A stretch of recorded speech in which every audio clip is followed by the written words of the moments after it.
৭৬ সালের ঘটনা তাই ছিল। মুক্তিযুদ্ধের সময় শেখ মুজিবের কোনো অস্তিত্ব ছিল না ৯ মাস।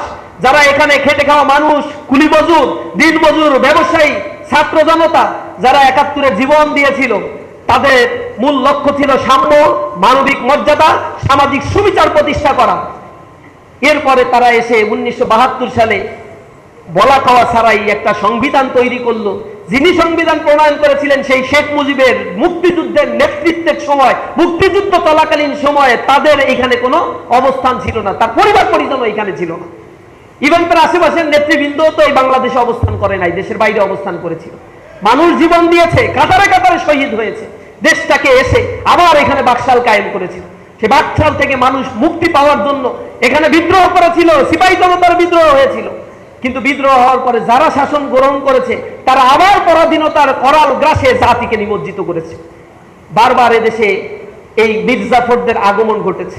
মির্জাফর এমন ব্যক্তি ছিল যে এই বাংলার জনগণ, যে বাংলার মানুষ, বাংলার খেয়ে বাংলার পরে বাংলার মানুষদের শাসক হয়েছিল, কিন্তু এই বাংলার মানুষকে হত্যাযজ্ঞ করেছিল, ধ্বংস করেছিল।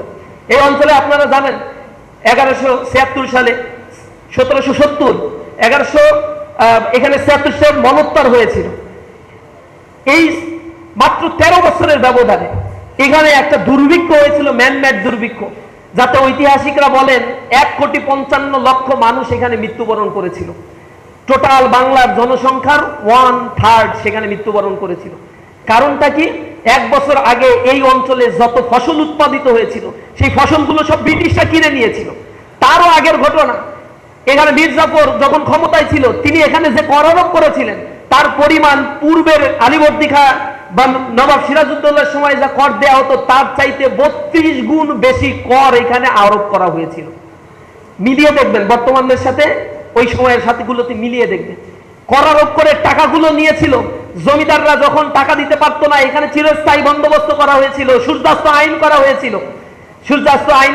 সূর্য ডোবার সাথে সাথে যদি জমিদাররা কর না দেয়, খাজনা না দেয়, তাহলে তাদের স্থাবর অস্থাবর সব সম্পত্তি তো নিবে।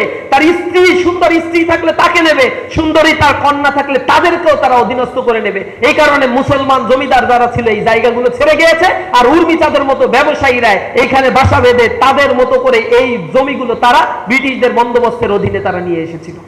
এই পরাধীন করেছিল তারা।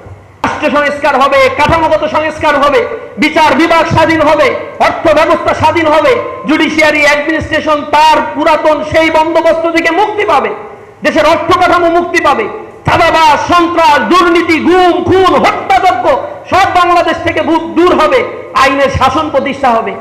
তারাও আমাদের এই নতুন বন্দোবস্তের কথা বলে 17 বছর 20 বছর ক্ষমতায় ছিল না। জনগণ মনে করেছিল বিদেশে গিয়ে তাদের চরিত্র হয়তো কিছুটা পাল্টেছে। কিন্তু কি চরিত্র পাল্টেছে? আগে বলেছে গণভোটে হ্যাঁ রায় দেন, কিন্তু এখন এসে বলে এগুলো আমাদের সাথে প্রতারণা করছে। আমরা ওই সময় হ্যাঁ পক্ষে কথা বলছি, না হলে এই নির্বাচন দিত না আর জনগণ আমাদের ভোট দিত না। কতটা বেঈমান আর কতটা প্রতারণা!